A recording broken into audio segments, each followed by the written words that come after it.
Welcome, everyone, and thanks so much for joining us for today's webinar.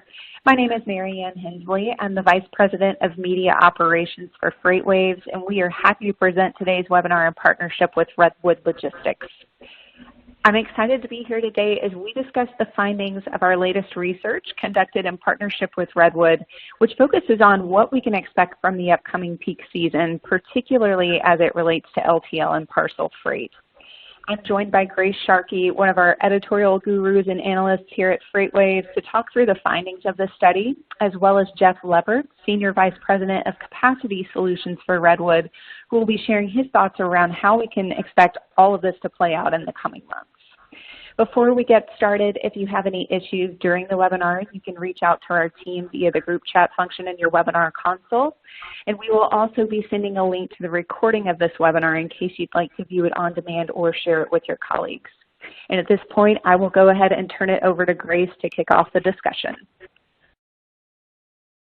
Thank you, Mary Ann, and thank you everyone for joining us today. Thank you, Jeff, as well. I'm excited to dive into these different slides and the survey results and really help people understand what we're going to be experiencing here over the next couple months and possibly even longer. But we will dive into that here shortly. So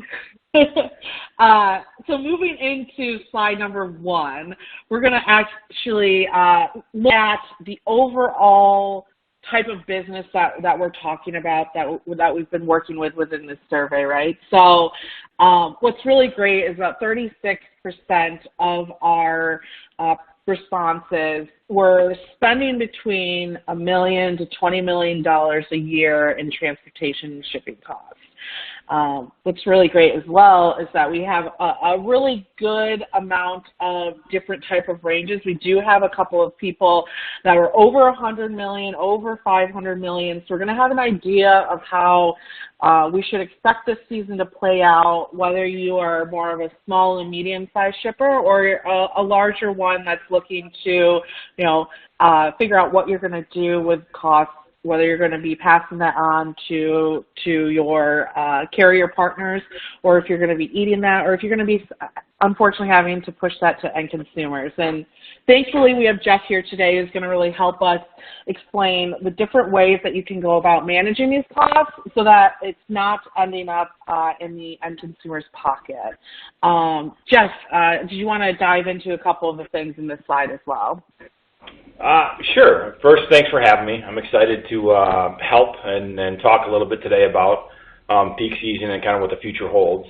It's great to see the respondents so high on this slide, and again, to your point, that you kind of touch all of the supply chains from whether it's the small market to mid-market up into what we would consider to be the macro or large markets, and the investment capabilities that they have. So the greater you see in a supply chain spend, the greater you see in an investment into technology and the people and resources. And so each one of them have their own critical needs as it relates to translating data and leveraging the market. So I'm looking forward to seeing what the rest of the slides show. Exactly. We're seeing a lot of headlines about companies like Costco, larger entities buying container ships. Clearly, every person needs to understand where they are in this market, what their buying power is, and how to truly leverage that to the best of their ability. So I'm really happy that the spread is so aligned. So diving into the next slide, we're going to really focus on the change in transportation spend for individuals, right? So this is showing how much different our respondents thought their transportation spend was going to be compared to last year. Now, last year was just up in the air in terms of whether you're shipping or not, and I'm almost not surprised by what we're seeing in this. About 90% of our respondents are saying that they're paying more in 2021. That should be pretty across the board, no matter what size you are, right? You're dealing with capacity crunches that are out of most people's control, and really this like boomerang whiplash type of scenario where we're all so concerned and 2020 whether or not we could do certain things with our business, whether we could ship our products, if our products were even desirable in that type of, quarantine market. So, I'm definitely not surprised to see that overwhelmingly amount of people said that they're paying more. I think what's really interesting, though, is how much more people are paying. Jeff, do you want to dive into, that over 50%? I think that's pretty shocking to see that, I would assume before going into it that we're probably seeing a 20% increase, but to see this many people over 50% is pretty incredible. Yeah, I'm not going to surprise anybody with this comment, but COVID kind of reset everything, right? So it reset the demand cycles, it reset the supply cycles, and it did it at a global level. So each component of the supply chain had its own stress points. So I think some of the respondents that had greater than 50%, it would be a fair assessment to think that they have a global presence and they had some mode shift, whether it's from ocean to air, or from an expedited fashion and surface transportation, but they had to shift things, and so that rate is an aggressive upswing when you have to go to the mode consolidation to a faster route or a global presence. And the other thing that's coming in light to this is kind of a lack of leverage. So when you have a carrier community that's narrowed in scope, and they're in a position right now where their capacity is 120, 130, 140% of their network, it's hard to leverage your procurement on that. So the carrier ultimately has more of the discussion points and leverage points and contracting points because their network is flush. So they can make rate adjustments, they can make capacity adjustments, and when you add those together, you start seeing that they can stack pretty quickly. 50% is high. I mean, it's definitely a higher number than I anticipated, but I can see it based on the tenure of the pandemic. We're certainly going on more than a year in these conditions, and I think it's going to hold for a while. So as they stack over time, I think the sentiment is it's going to be bigger. And the other comment I'd call out is a lot of clients have gotten very good at procurement. Technology's given them the ability to buy well, and so the basis that you're comparing it to may have been 2019 numbers, right, or early 2020 numbers, where the market was soft, and so the comparison is a little bit light, which is why that number might be so big. So if you stack those three things together, I think ultimately that's how you get to the 50% number, which is, again, at a supply chain level, a huge number to absorb. Exactly. And, going back to the spread in terms of transportation spend, on this side, you see that, 6% are paid less. And I think the technology investments and the things of that nature are why those people might be spending less. Because of 2020, a lot of these large businesses had to really quickly, especially dependent on if they're public or private, quickly had to figure out how can we continue to deliver goods to our consumers as quickly as possible. So, I completely agree with you, and we'll dive into what some of these businesses are what type of products they're shipping here shortly in the couple slides coming up. But note that 6%, it's not like they're not. There's not some tricky special techniques that they're using in order to spend less. It more than likely is processes, procurement, contracts that were already in the now that are being fulfilled this way. So I really like that we got a good range of shippers in terms of that transportation spend to show what these type of investments can lead in the outcome. Let's go to the next slide, which is really diving into the difference. Like, what is the actual, how much different is that transportation spend than the 2019? And mind you, coming out into 2019, we're just coming out of the tariff negotiations. There's already an interesting market to begin with, but it looks like about 38% are paying at least 50% more, 51% more than 2 years ago, which again is extremely high. I assumed we'd see around the 20-25% mark, but I think that 51% really shows how tight capacity is and how lax procurement processes are for a good majority of these respondents. What are your thoughts, Jeff? Yeah, I think, to your point, I think technology affords them the ability to manage better and manage risk better and procurement and a larger carrier base. And I think what ended up happening here is when in 2019 it was an efficient, flat market. It was we lacked some weather anomalies. We were in a stall pattern before an election. There was a lot going on that kind of flatlined 2019, and 2020 was shaping up to look just like 2019. We weren't expecting an incredible amount of volatility until the pandemic hit. And when the pandemic hit, to your point, I think that the shippers that had contracted capacity and good partnership carrier bases and technology to manage all of that were able to weather the storm a little bit better, but ultimately also manage the volatility that came out of the storm, right? So you had an incredible retraction when the economy, the global economy, shut down in phases. Then it all came back online, and when it came back online, it came back faster than we anticipated, and it sustained longer than we anticipated. So you have to manage that volatility, and technology affords them the ability. So you can see that for the shippers that didn't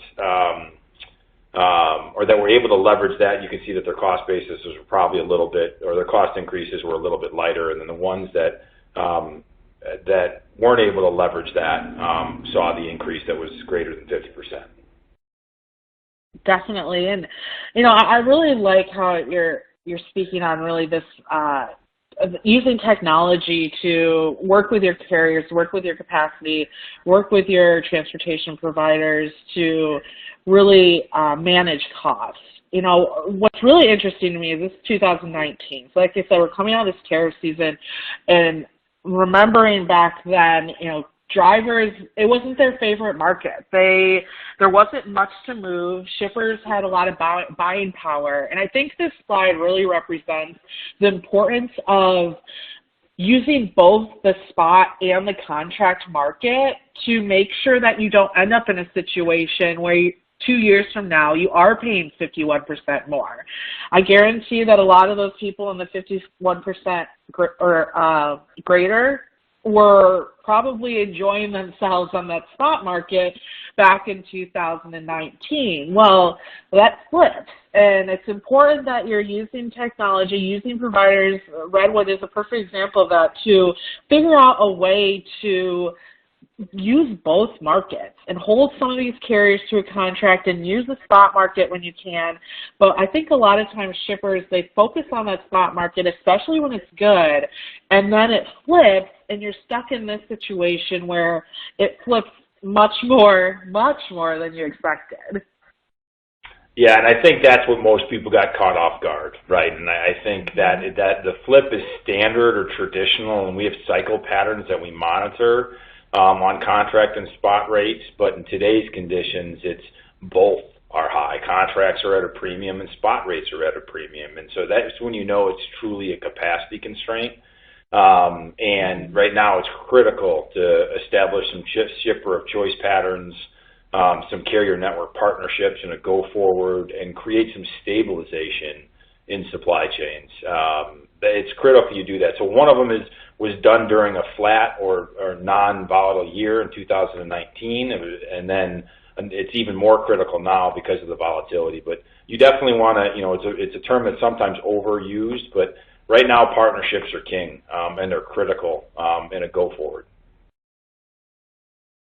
Definitely. And, going into this next slide, this is probably one of my favorites to look at this whole pandemic, because this is really what, people are concerned and trying to figure out is, okay, how are we managing these costs? What business practices are we using in order to fulfill the same level of delivery standards that we've had throughout our whole business? And this slide dives right into that. So we're really asking the respondents, how have you been managing these costs? Are you eating them? Are you absorbing them? Are you passing these along? Or what's exactly happening behind the scenes? And 63% of shippers within this are saying that they're really using a combo, right? They're going with lower margins, a higher cost to consumers, which, I think is an interesting plan in and of itself. What are your thoughts on this one, Jeff? I love this question, and I love the answer, actually. I think it's an incredibly revealing moment. But I think what you can take away from this is that, the cost of a supply chain or the cost of goods as it relates to transportation is usually in the top 3 for the overall cost of goods. So supply chains afford the ability for companies to be competitive. And so having a good plan at all components, both raw materials inbound as well as outbound in the end consumer experience, but having a good plan on both sides affords you the ability to be competitive and maintain that competitiveness, especially in this market where you may make the business decision to absorb the increased cost against your profits. And so that's one way to make sure that people look at their supply chain, is to make sure it's a competitive factor. But what you'll notice over time is you can only chew in the margins so much before small businesses start feeling pressure, or mid-market businesses start feeling pressure, or publicly traded companies start having to answer to shareholders. So the depressed margins can only last so long before you can pass it on to a consumer. And so I anticipate, and you're seeing it now, right? You're seeing rates for things go up. And if you're not paying for it at the cost of the item itself, you're certainly paying for it at the cost of the shipping.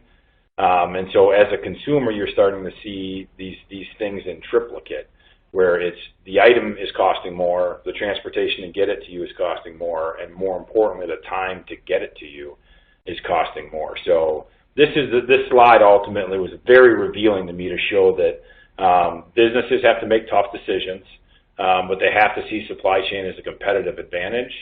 And I don't know, all businesses are different, but the ability to just continue to chew into the margins isn't necessarily a recipe for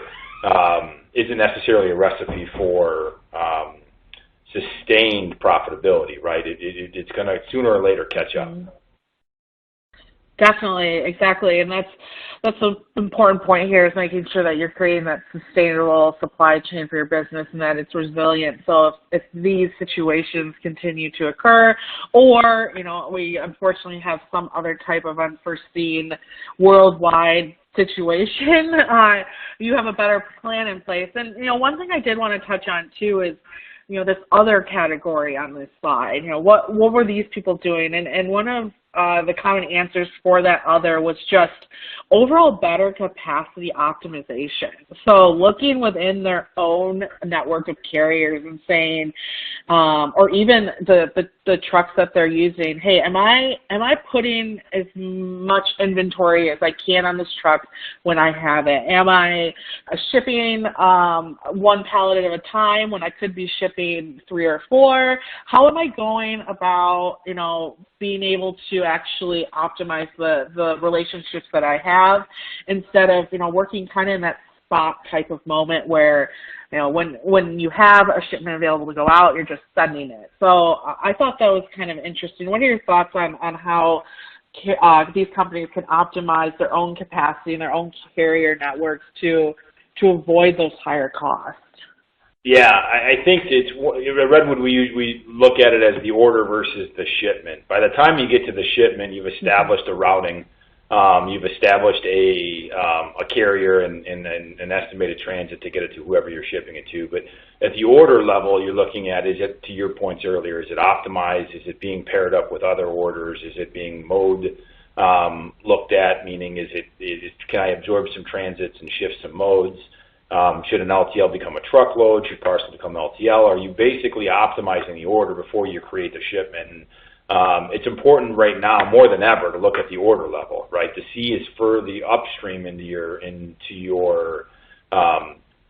production and inventory, and see the order so that you can make a shipment-based decision that's effective. And so that's one of the things we're coaching our clients through, is to leverage data, leverage integrations, and connect as much as you can so that you can see further into your processes, so that by the time you get to the shipment level, it's optimized. It's the right shipment, it's the right dimensions, it's the right package, it's on the right truck, it's going to the right place, and so you can keep that consumer experience down. And then ultimately, to your key point, you keep costs down.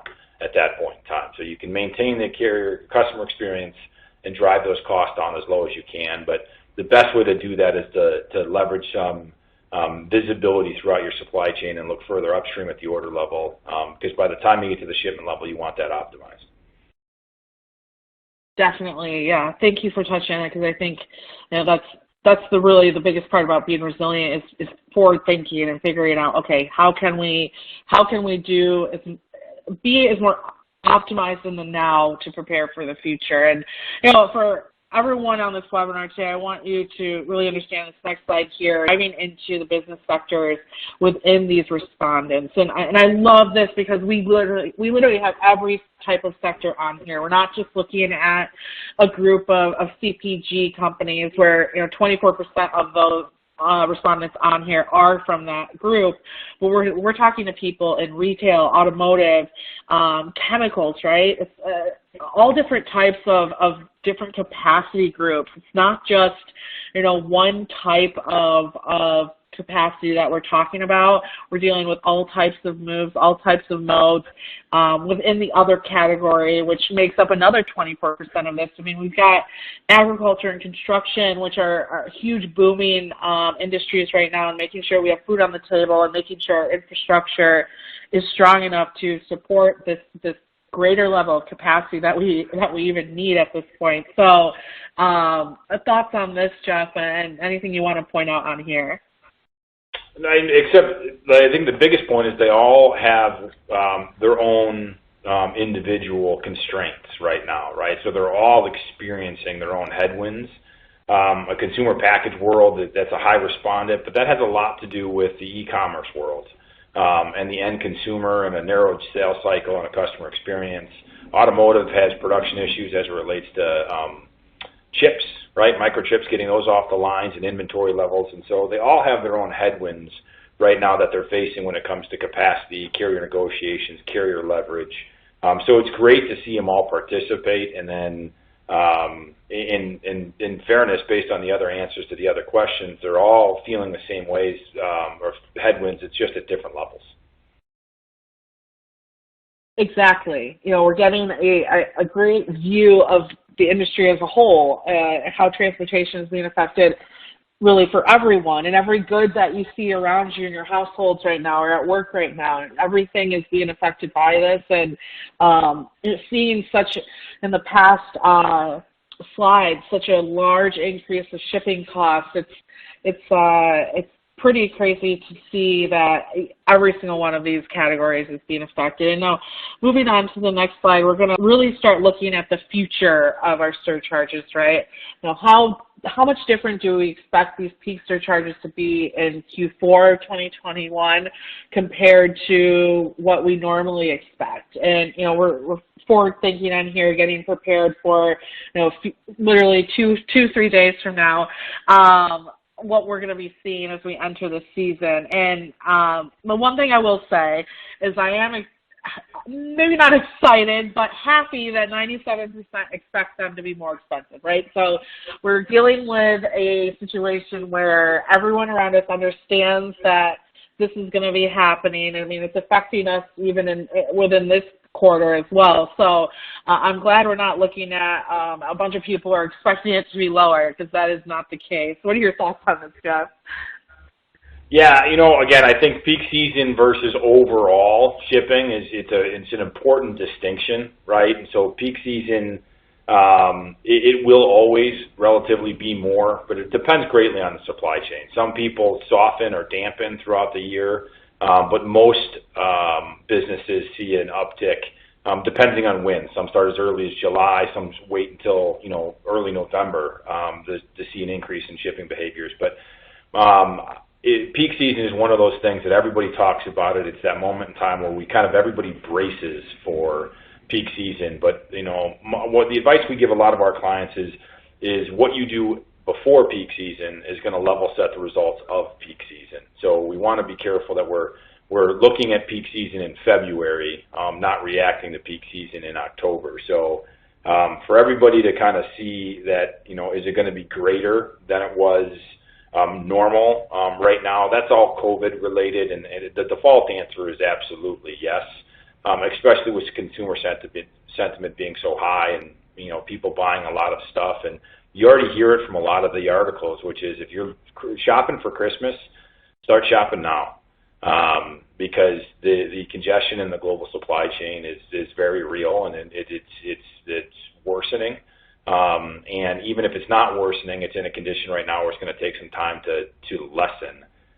So we want to be a little bit nimble and flexible and mitigate as much risk as we can during this peak season, because it's going to be interesting. Yeah, and thinking back to the slide we saw a few minutes ago on how people are navigating these costs, it's a little concerning that, we have this many people.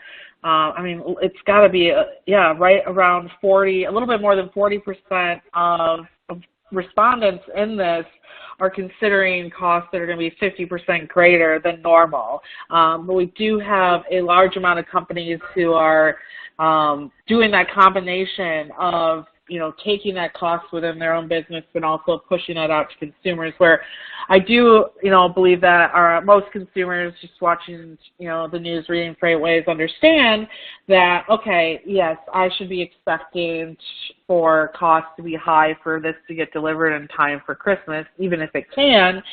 But I'm glad that you touched on ways that people should be preparing for this, because my biggest concern is that you're going to see a lot of businesses who really depend on the peak season to push the profit of their business, especially those who are public, to be able to show shareholders that, this is what our holiday season was like, who are now finding themselves eating a lot of the costs that they kind of depend on during this time.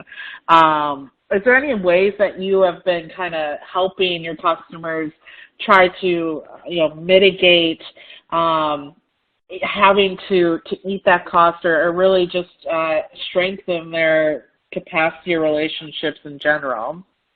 Yeah, we're all hands on deck right now when it comes to trying to help our customers. And a lot of supply chains are they're under stress at parts they're not traditionally under stress. And so we run a lot of optimizing, a lot of analytics. We're trying to chew the data up as many times as we can and see things in a different way. And it's really more about a risk mitigation strategy right now. Macro procurement will start, toward the end of this year. We'll start running macro procurement on behalf of our clients so that we can attack 2022 a little bit differently. But right now it's more about risk mitigation. So when you look at peak season, you want to look at peak season. It's the here and now. We're in it, and you want to be looking at it tactically and helping tactically. In a macro and strategic outlook, it's too late. So we want to level set 2022 in a macro strategic way. We're doing that now. So it's kind of a dual effort we're doing with each of our clients. Level set what we want in 2022, which is partner carriers, partner capacity, shipper of choice, consistency, reduced volatility, and then obviously lower rates, right? So that's kind of the default answer. But you want to drive some other things to help add and aid in those lower rates. So we never lose sight of cost reduction in the supply chain, but you want to make sure that you're looking at all the areas to make that value.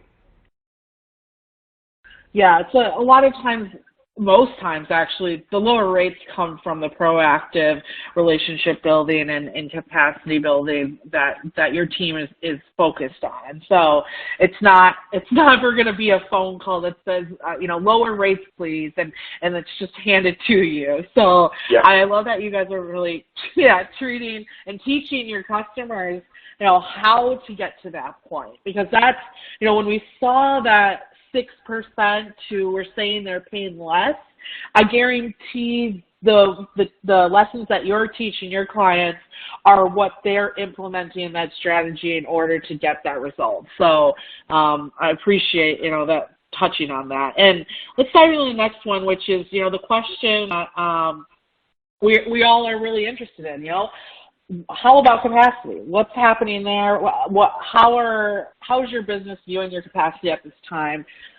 Not surprised, 54.55%, right, believe that capacity is tighter. And that makes sense. And so many seeing so much more higher cost. Now, only 39% believe the capacity will be slightly tighter, which together, it's great. Shows about what 80–90% of people believe that that it's going to be a tough season. But how has your team really been helping people build these better relationships, or really trying to build out their network of capacity? Yeah, I mean, again, it's kind of that all hands on deck moment. So capacity is tighter. I think carriers are there's a headwinds in regarding to adding and getting bigger, putting drivers in seats. There is just training schools and getting new trucks on the road. There's a lot of headwinds that we have in adding capacity. So now it comes down to so we can all agree. In fact, everybody does agree. About 90% of people agree it's going to be tighter. So now that we know that, it's kind of what do you do, right? And so the key there that we're kind of walking through with our clients is you want to leverage partners, right? You want to leverage data. Those are the two big things. So partners is, can you get more carriers? Can you find partners, strategic partners, third-party intermediaries like Redwood, brokers, anybody that can help you find capacity, whether it's dynamic in nature, meaning is the truck there today but it won't be there tomorrow, or is it consistently in that market, meaning it's a network match for a carrier community. You want to find as much as you can and kind of position that within your network. That's key is, can you leverage processes, people, and technology to find capacity matches? That is a behavior pattern for Redwood, and it's what we teach our, work with our clients on is consistently look for new, fresh capacity and always capture and retain it if it's available. So that's the first thing we want to do is find more. When you're done finding more, you kind of want to change behaviors to attract more. That's another thing that's critical. So if you have if you can open up a shipping window, if you can open up a shipping facility, if you can change, what we call truckload rationalization, which is, are you shipping a bunch on Friday? Can we move it from Monday through Friday and spread it out a little bit so that we can, instead of looking for 10 trucks in one day, we're looking for 10 trucks, 2 trucks each day. That's truckload rationalization we want to walk our clients through. So one is about finding more, and the other one's about being smart. Both of them leverage technology, and both of them, the carriers are getting smarter. The carriers are seeing trucks faster. They're not showing us where trucks are because they want to become just as efficient. They want good, clean, healthy runs. They want good, healthy miles and length of haul. So there is a way to make this all occasionally match, even in markets like today. I absolutely love that, and that's, I think that's the lesson that a lot of shippers don't understand, that there's very small things that you can do smarter that can open up just extreme levels of capacity, dependent sometimes even regionally, right? If you're in certain areas, if you're, in Florida, knowing when, it's a melon season and when capacity is going to really need loads coming in and out of that area and what time of the day, right? Like being able to, I think, the talk about keeping your docks open. So many people close their docks around 2 or 3 in the afternoon, when you would be incredibly surprised by, if you're able to keep those open till 5 or 6, how many leftover trucks there are at the end of the day who are trying to optimize those leftover hours that they have to pick up and get a few 100 miles in before their clocks run out. And it's just really great to hear that you're teaching them these concepts, because that's the kind of stuff that's really going to really show these drivers or these shippers cost savings at the end of the day. And, one thing I want to touch on too is, I think personally that carriers are getting more intelligent about building relationships with shippers. You saw when the ELD mandate came out, carriers were able to make a ton of money. There's a lot of carriers that weren't able to move, and they had the market, and then unfortunately, running a carrier operation is a really small margin, and you buy too many trailers and you got yourself in a bad situation. This is the first time where I personally have seen capacity and carriers entering the market with a really great business mentality. So instead of just, having a bunch of carriers on the spot market trying to find the best paying load they've ever seen, they're trying to find good paying loads, and they're trying to keep that relationship going long term, because good carriers know that this will flip, and they're getting ready for it. And some are taking advantage, but most really want to make sure that the money that they're making now is going to get reinvested for when times do flip. So make sure that, shippers are reaching out to these guys and saying, hey, we want to build a long-term relationship with you. We want to see your business grow over the next 10 years. Here's how we expect to grow. Here's what our volume is going to be. And have a good long-term relationship built with these carriers, instead of just saying, I need a truck now, I need it there now. Don't care when you're back in this area. Be smart, be proactive, and build a true business relationship with these people. Yeah, it's all about partner capacity and looking forward. You're spot on. Mm-hmm. Exactly. And let's go to the next slide. This is really the whole point of why we're here today, right? How has COVID changed peak season? As we're entering into this, what are we prepared to see, and how long are we prepared to see it? So 86.36% see peak season lasting at least a month longer, right? 6%, which is, let's go back to the other slide where people are seeing less. 6% said it hasn't changed much. And I think this points a lot towards more of that 6% knowing that they can make through it as long as they need to. But what are your thoughts on that overwhelming percentage of them seeing peak season lasting longer than usual? Yeah, it's funny because it's the reason for all the other slides, right? And so the 51% greater, right, in peak season's not going to be, it's 51% higher during peak, and those significant returns that we got in these polls is all indicative of this right now. And I think it's clear that you're going to see peak season it started way early this year for companies that were proactive, but then I think they started realizing that the constraints in the supply chain are going to be longer, right? So what used to be just a hiccup is now a identified pattern, right? So the port congestion is a great example that, you would think that over time we would lessen that, and what we're starting to realize that we just have to manage through that, and it's not going to go away this peak season. It's going to be sustained through the end of the year, and how do we manage that, right?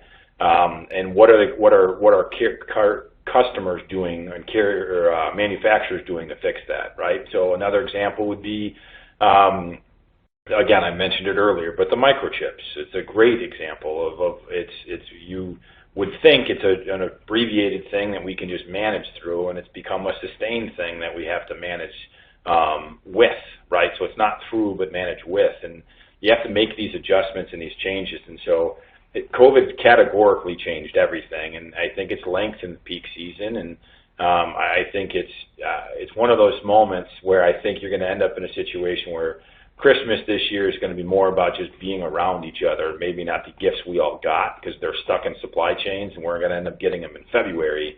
And that's okay because we still get to hang out with each other during December. So I can just start seeing that it's going to be more about who you're with than what you get based on where we're at in the supply chain right now. It's going to be, you need to be paying attention and weathering the storm, because it really did change everything, and peak season's it started early and it's going to last it longer, and it's kind of reset everything. Definitely, and I think it's important to note too that, depending on what mode you're using the most, right? You brought it up in terms of with the ports, right? Like how are you utilizing your various modes in order to mitigate how long the season could last? Because might be some savings going to rail compared to having trucks pick up at these ports, and really figuring out a more resilient way of getting around some of the hurdles you're going to have to live through this peak season as well. Is there anything you want to add to that? Yeah, I mean, just again, I think it's each part. It's critical to look at each part, right? So it's very important that once you're in, once you're in the port, how do you manage that? So once you're in peak season, it's more about a risk mitigation strategy and looking at all of the parts. And so you want to evaluate origin components, in overseas, the transit components, to transloads, to domestic mode conversions.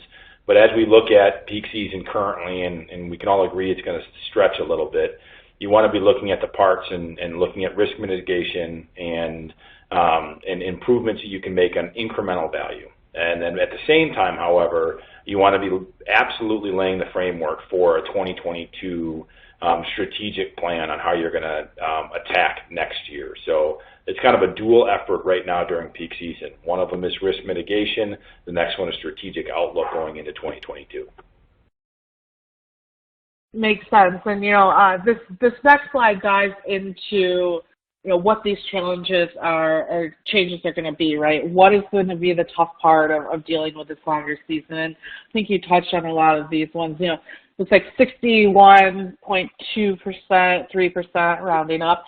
Put expensive rates as the number one challenge, right? Of course. And I think it's really important to know and to realize, and we've said this before, is like the expensive rates are an outcome of how proactive you are in building these relationships and building these strategic partnerships that we spoke on throughout this webinar. And what's interesting to me is that 56% said carrier relationships have not been much of an issue. And I think that's because, essentially paying high rates, they won't be an issue.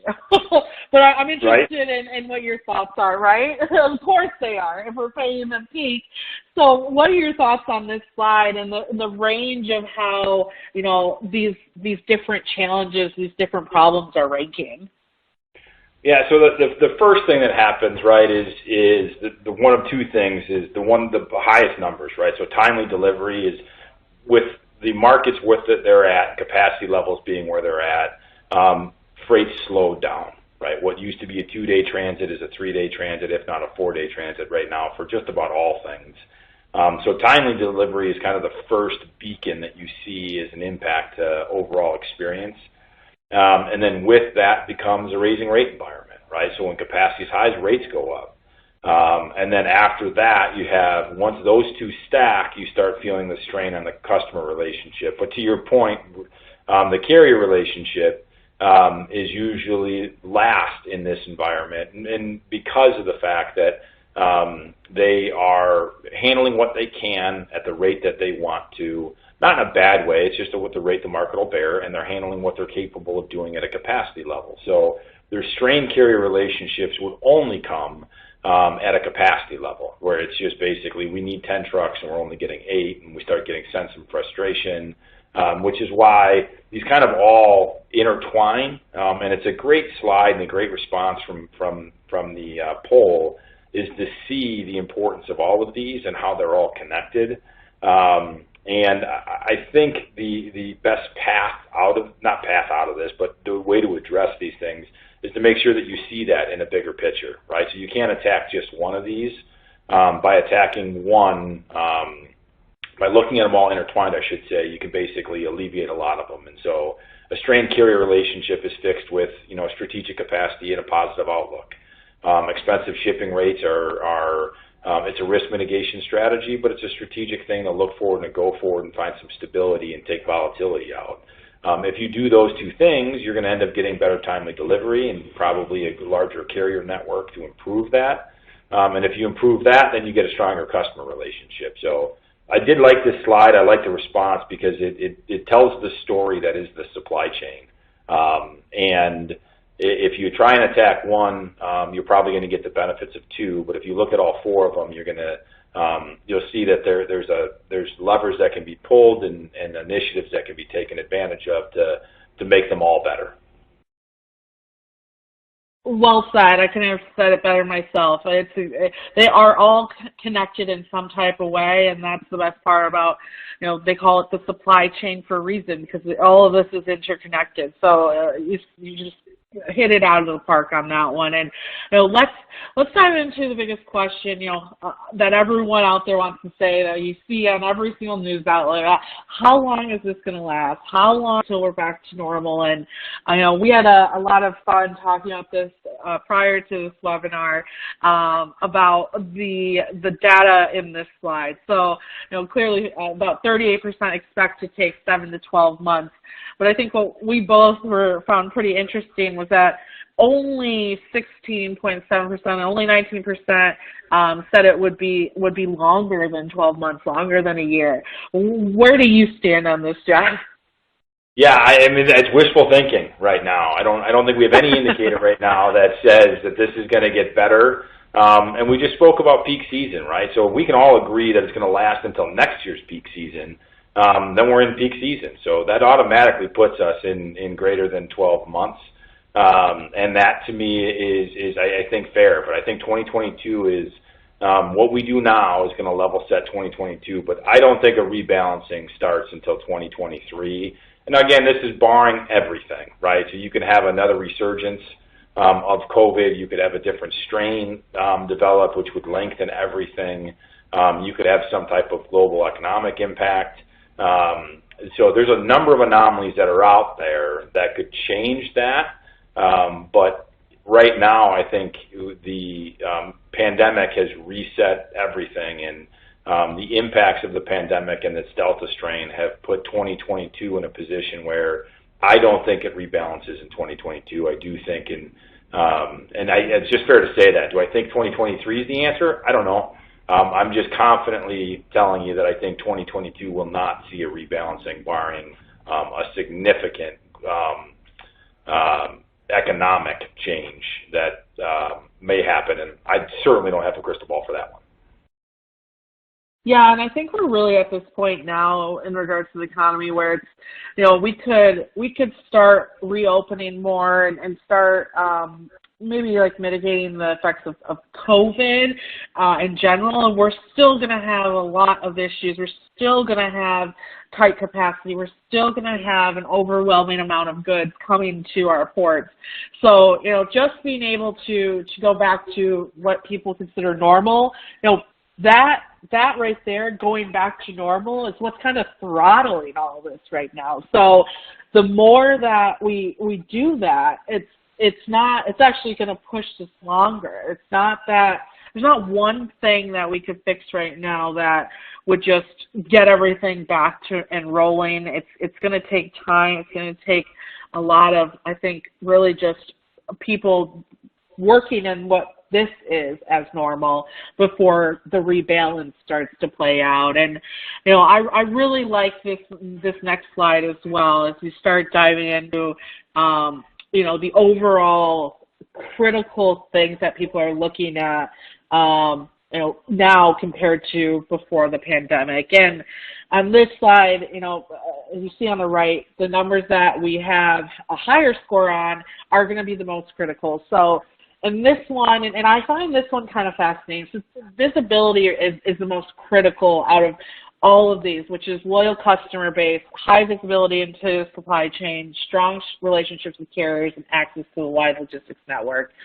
So from that visibility, underneath that is, of course, the loyal customer base. And I think we can all understand why that is, because if prior in this slide, we're pushing a lot of the cost to the customer, then we should be concerned about that customer base. What I found extremely fascinating, though, was the least critical, and the one that would probably have the most contribution to fixing the top two would be this wide logistics network.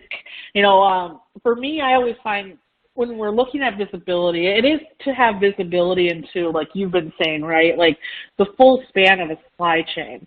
But a lot of times when it's, visibility in the supply chain, people want to just know where their goods are at every moment in time. Well, that is usually because you don't have this large, wide logistics network that you can rate and choose dependable service that would make visibility less critical in the now. What are your thoughts on this slide and really the respondents' thoughts of what they think is most critical after the pandemic?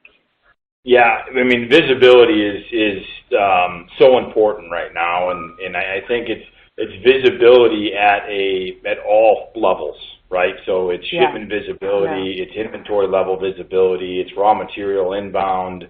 It is consumer sentiment, meaning that if I click a button and I want it here in 2 days, is it getting there in 2 days? Do I know where it's at? Is it 5 stops away? Is it 2 stops away? Everybody's kind of touching on this visibility, and again, it's now, I think it's so important to be able to understand you make business decisions or should be able to make business decisions off of visibility, which is, and again, another thing that, at Redwood, we really kind of walk our clients through is how far can you see, right? Can you see orders? Can you see shipments? Can you get the customer experience weighed and measured? Can you get the inbound weighed and measured? What is your reactionary plan to it, meaning that if something is late by 2 weeks, by 3 weeks, by 2 months, what is the corrective action? How do we fix it? What are our options? Those are the things that visibility leads to. So I like that is the most critical business attribute, because I think it echoes the sentiment of the industry right now, is that being able to connect things and see things and make decisions off of that visibility is changing pattern behavior, both by the customer that we have as well as their customers, which speaks to the loyal customer base. And so sometimes if you just tell the customer will be there 2 days late, it's okay. It's saying that you don't know that creates angst, anxiety, and kind of a lack of confidence. So even sometimes the bad answer with good data is the right answer. And as it relates to the access to the wide logistics network, I couldn't agree with you more. That you want leverage. You want some disparity. If you have all your eggs in one basket, it's very difficult to maintain a stable supply chain in market conditions that we're in right now. So you want to have more. Now, some modes have more than others, right? So truckload, there's a large swath of carriers to leverage. But as you get into other modes, you start running into sailing schedules for steamship lines. The LTL carrier community is a little more narrowed than truckload, not a little, but significantly more narrowed. But and then you walk into like a small parcel or a small package and railroad supply chain, and those are very narrowed when it comes to it. So I can see why that may be the not as critical. Because sometimes the mode is going to sit there and say, well, I only have the choice of 2, or I only have the choice of 10. But for us, it's really important to make sure that those relationships are as robust and as healthy as they possibly can be, that we're connected and seeing everything that we can with all of those vendors. So the more the merrier, the wider the logistics network, I completely agree with you, creates the ability for you to be flexible, and lay out a good game plan for the unprecedented conditions we're in the supply chain. Exactly, and really, out of the survey so far, and Jeff, I'm interested just overall, what advice would you give all of the shippers and everyone a part of this webinar today, and what can they be focused on and really learn from this whole webinar to put in place for the future? Yeah, I think that the tactical answer is absolutely start laying the groundwork for 2022. Bring in the experts, call not necessarily for help, help's not the right way, but bring in some consultants, bring in some input providers that can help provide the tools to analyze data, the carrier network to build a plan, and ultimately provide a blueprint for execution. So, and you want to do that before you go and try and do it yourselves. That's another thing that we've learned, is that we've had some clients that attack certain things and then they call us after and say, hey, I tried and it didn't work, you do it. And that's not necessarily the healthiest way to attack the market in the current market conditions. So you want to be strategic right now and lay game plan for 2022. As it relates for 2021, again, it's a risk mitigation strategy. We want to look at individual moments where we can basically make incremental improvements. But we're mostly focused right now on laying a game plan for 2022. And, we want to make sure that we're leveraging technology to see as much as we can. We're analyzing data as frequently as we can so that we can make good, sound business decisions. And then last but not least, you want to make sure that you have a strong connected network, whether it's systems that are connected, carriers that are connected, but you want to see some stability in the ecosystem that is each individual supply chain. And I think if you lay the plan now, weather the storm that we're in, and attack next year with a good ecosystem, I think that's the best way to looking at the new world order that we're in with COVID. All right, Jeff, thank you so much for those closing thoughts. And everyone, that concludes today's presentation. So we hope that you found it to be insightful as you plan for the coming months. Thank you to everyone again for taking the time to listen in, to our friends at Redwood for partnering with us on today's webinar, and of course, thank you so much to Grace and Jeff for being with us today and sharing your insights. We will be releasing the full white paper based on this study in the coming weeks, so stay tuned for the notification of that when it does become available. We appreciate you being here and hope you'll join us again for another webinar very soon.